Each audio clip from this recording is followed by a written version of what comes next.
So, Professor Dori, I would now like to ask you about where is this going? What are some future applications for OPM that you and your team are working on?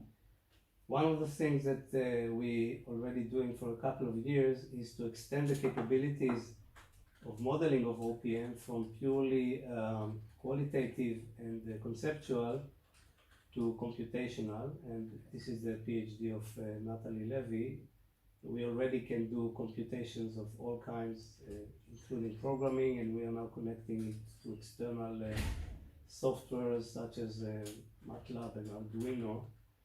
Right. And that leads me to the next idea, which we are also working on, which is to combine hardware and software, hardware in the loop. So you start with modeling the complete system conceptually and quantitatively with OPM, and once everybody is happy with the model and it is simulating and doing what it is expected to do, you start replacing the hardware modules with actual hardware and connect it through physical connections to OPM using OpCloud. Right. This way you can continue developing the system while gradually replacing the software, the symbols or the symbols of the hardware with the hardware itself, while making sure that the system still is running smoothly. So you can think of it as a kind of an agile methodology for developing IoT, which is something that Industry 4.0 is very much in need of, and we are working in that direction. Right, so in other words, working on Internet of Things, cyber-physical systems with OpCloud. Exactly, and one of the applications. One of the things that is built naturally into OPM is the ability to model concurrently not just objects and processes, but physical and informatical things, right. Objects and processes, and simply by shading or not shading, you distinguish between whether they are physical or not. And the physical things are those that are eventually going to be replaced by the actual hardware, while the logical, the informatical ones, which are not shaded, remain as the logics of the system and become the software and the control of the system. I see. So one application, as we've said, is for cyber-physical systems. Right. So where you can model them, but develop, but also operate them using OpCloud. Yes. Any other applications that yes, you see in OPM? Knowledge management is a really big direction in which we unfortunately don't yet have enough human resources to work on, but one of my former PhD students, Judith Somek, her PhD was on mRNA life cycle modeling, and we had a series of papers in PLOS One journal in which we made some discoveries in molecular biology thanks to the simulation capabilities of OPM. The problem is that she was basing her work on some 43 papers, which was central to what she was focusing on. However, there are tens of thousands of papers just on this topic and related topics, and there is no way in the world that an army of 1,000 PhDs would sit and read and tell each other about what they read. And there is not a single human being in the world, no matter how experienced and genius, that would be able to absorb all that amount of knowledge that is out there in natural language on the internet. So the only way around it is to automate the process of knowledge capturing and from the current form of natural language, which only people can understand, to modeling it in OPM. And the idea is to have a kernel of ground truth, for example, the one that we started working on, which is already very big, and gradually evolving it by mining the literature that is out there, crawling and adding fact by fact, while making sure that the facts that are incorporated gradually into the model make sense and undergo formal model verification. Yes. So that what you get is a huge model that connects things to each other from the molecular level up to the whole organism and even beyond. Right, so if we go back 1 second to Judith Somek's project that you were discussing with messenger RNA. Yes.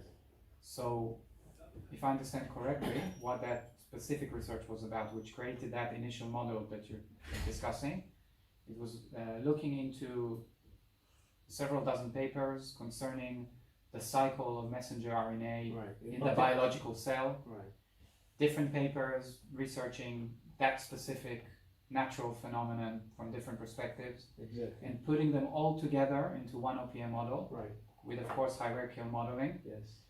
And if I understand correctly, one of the future applications in knowledge management using OPM would be to take such a model and using web crawlers and so on, automatically adding more things to that model. Exactly. And expanding it to such a level that would be impossible for any team of human beings to do. Exactly, and that would be a knowledge base that can be queried. And by the way, we are also working on developing a query, a large or developed query capability of OPM models by converting them into graph databases, which already have built-in query capabilities, and then translating it back to OPM so that the answer and the argumentation and the explanation can be expressed in natural language.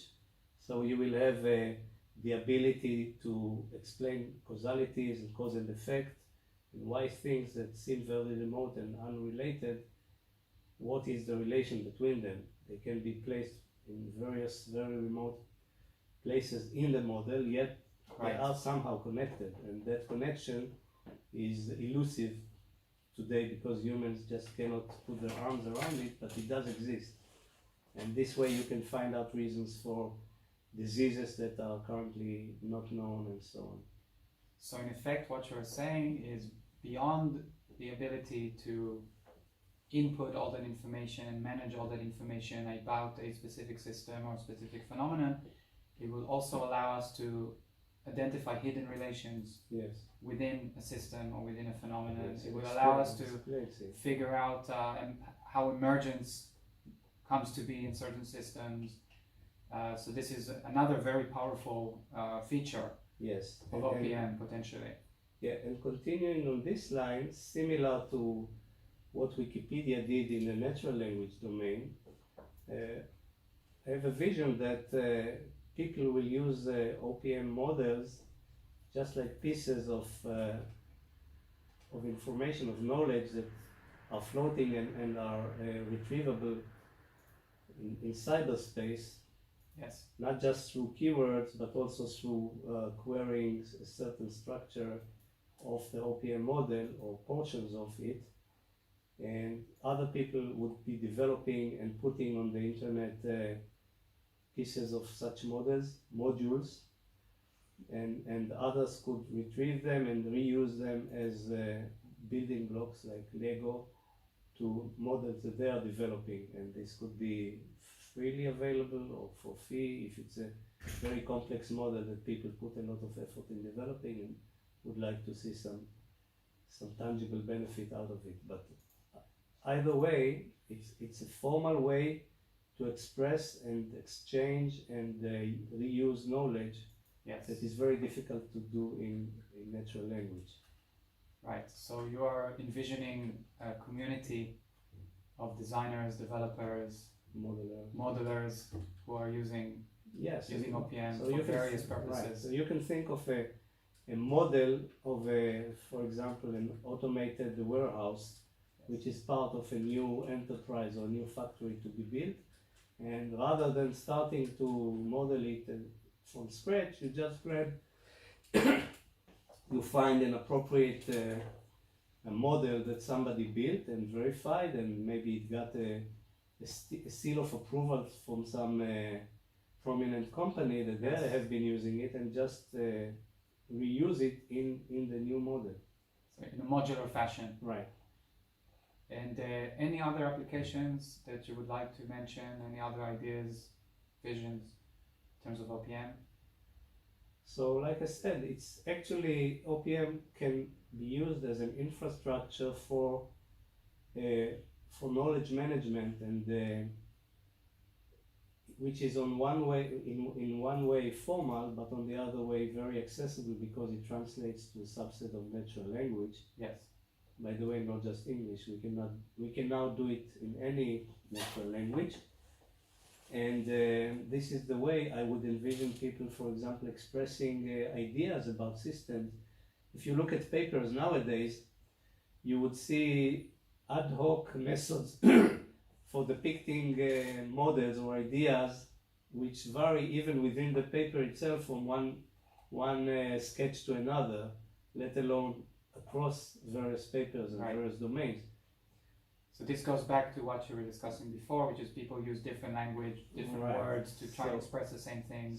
So because OPM really builds on the very foundational notions of objects and processes, has to do with the time space. We have 3 dimensions in space and 1 dimension, which is the time. So we are living in a 4-dimensional world, and there is nothing more basic that you could think of. And once you formalize it, which is what OPM did, you can really use this to express, as we have seen, systems and phenomena in any domain and at any level of complexity.